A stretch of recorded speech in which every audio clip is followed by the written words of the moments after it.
Lecture du livre de la Genèse. Le Seigneur Dieu modela l'homme avec la poussière tirée du sol. Il insuffla dans ses narines le souffle de vie, et l'homme devint un être vivant. Le Seigneur Dieu planta un jardin en Éden, à l'Orient, et y plaça l'homme qu'il avait modelé. Le Seigneur Dieu fit pousser du sol toutes sortes d'arbres, à l'aspect désirable et aux fruits savoureux.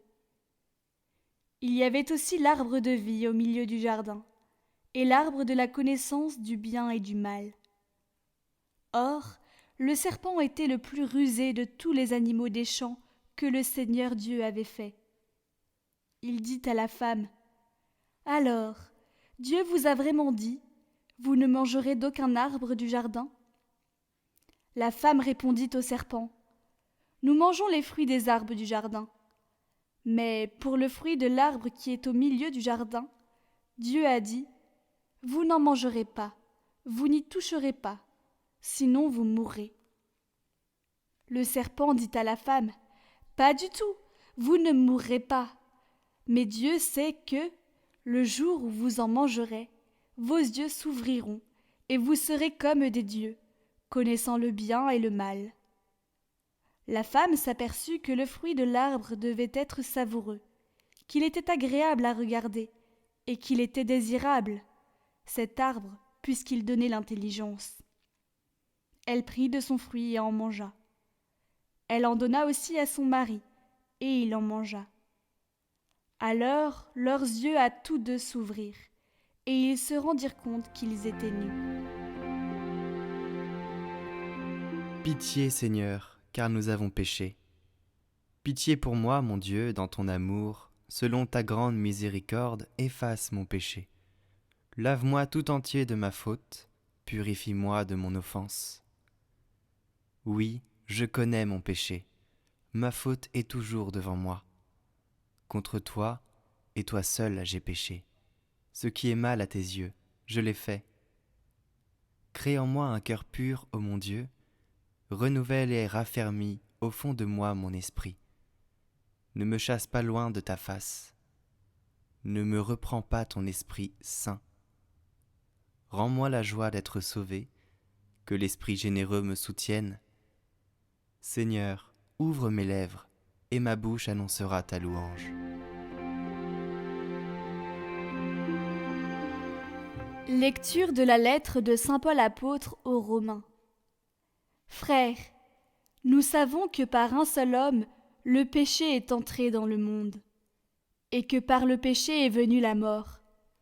Et ainsi, la mort est passée en tous les hommes, étant donné que tous ont péché. Avant la loi de Moïse, le péché était déjà dans le monde, mais le péché ne peut être imputé à personne tant qu'il n'y a pas de loi. Pourtant, depuis Adam jusqu'à Moïse, la mort a établi son règne, même sur ceux qui n'avaient pas péché, par une transgression semblable à celle d'Adam. Or, Adam préfigure celui qui devait venir. Mais il n'en va pas du don gratuit comme de la faute.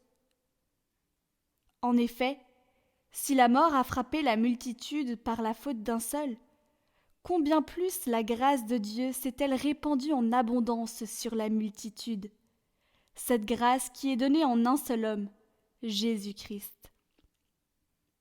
Le don de Dieu et les conséquences du péché d'un seul n'ont pas la même mesure non plus. D'une part, en effet, pour la faute d'un seul, le jugement a conduit à la condamnation. D'autre part, pour une multitude de fautes, le don gratuit de Dieu conduit à la justification. Si, en effet, à cause d'un seul homme, par la faute d'un seul, la mort a établi son règne, combien plus, à cause de Jésus-Christ et de lui seul, régneront dans la vie ceux qui reçoivent en abondance le don de la grâce qui les rend justes. Bref, de même que la faute commise par un seul a conduit tous les hommes à la condamnation, de même, l'accomplissement de la justice par un seul a conduit tous les hommes à la justification qui donne la vie. En effet, de même que par la désobéissance d'un seul être humain, la multitude a été rendue pécheresse, de même par l'obéissance d'un seul, la multitude sera-t-elle rendue juste.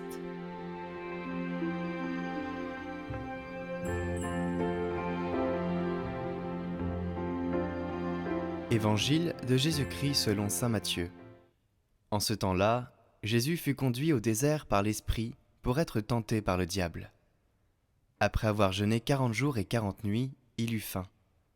Le tentateur s'approcha et lui dit : « Si tu es fils de Dieu, ordonne que ces pierres deviennent des pains. » Mais Jésus lui répondit : « Il est écrit, l'homme ne vit pas seulement de pain, mais de toute parole qui sort de la bouche de Dieu. » Alors le diable l'emmène à la ville sainte, le place au sommet du temple et lui dit : « Si tu es fils de Dieu, jette-toi en bas, car il est écrit, il donnera pour toi des ordres à ses anges, et ils te porteront sur leurs mains, de peur que ton pied ne heurte une pierre. » Jésus lui déclara : « Il est encore écrit, tu ne mettras pas à l'épreuve le Seigneur ton Dieu. » Le diable l'emmène encore sur une très haute montagne, et lui montre tous les royaumes du monde et leur gloire.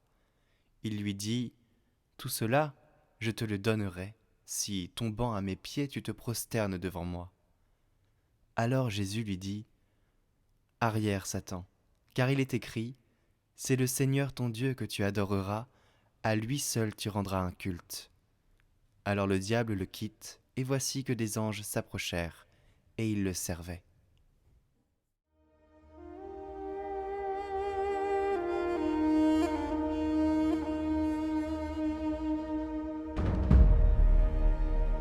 Aujourd'hui, premier dimanche de Carême, Jésus est conduit au désert par l'Esprit de Dieu pour y être tenté.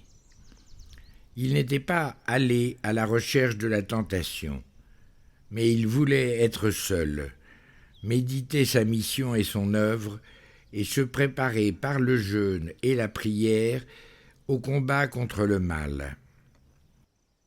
Mais Satan, sachant que la venue du Christ menaçait ses plans mortifères, décida de le soumettre à la tentation.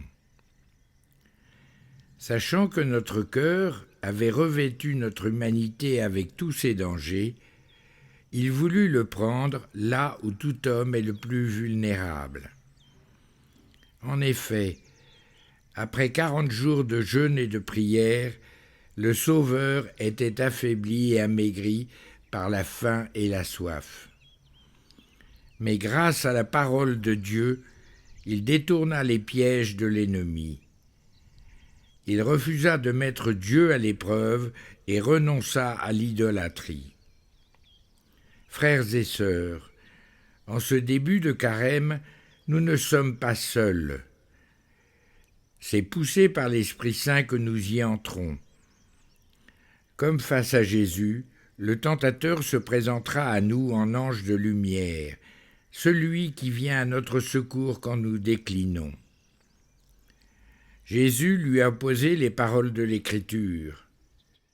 Dans toutes ses tentations, la parole de Dieu fut son unique arme.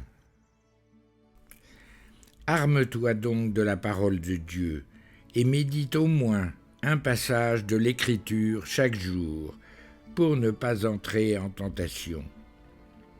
Comme le Christ, restons fidèles jusqu'au bout.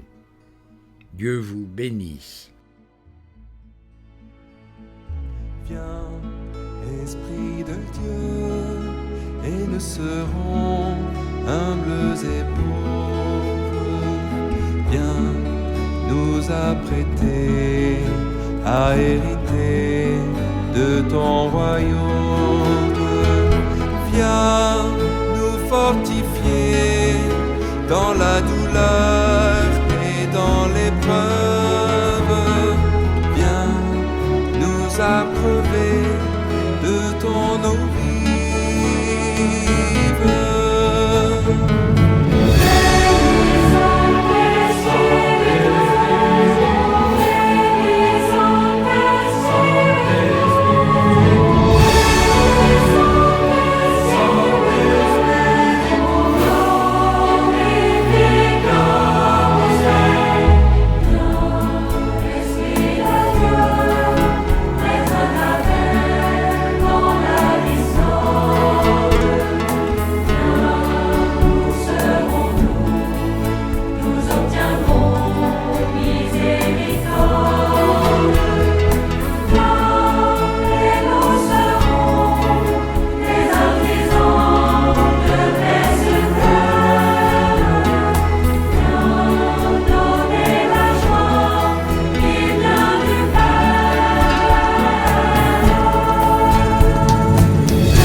je prends une résolution pour cette semaine. Chaque soir, pendant la semaine, je reviendrai sur ma résolution de la semaine pour voir si j'ai vraiment essayé de la tenir. Discrétion et volonté ferme, chaque matin, je redis ma résolution et je demande à Jésus de m'aider à la tenir mieux qu'hier. Si, dans la journée, je suis tentée de renoncer à ma résolution, je dirai « Mon Dieu, tu es ma force, soutiens-moi ».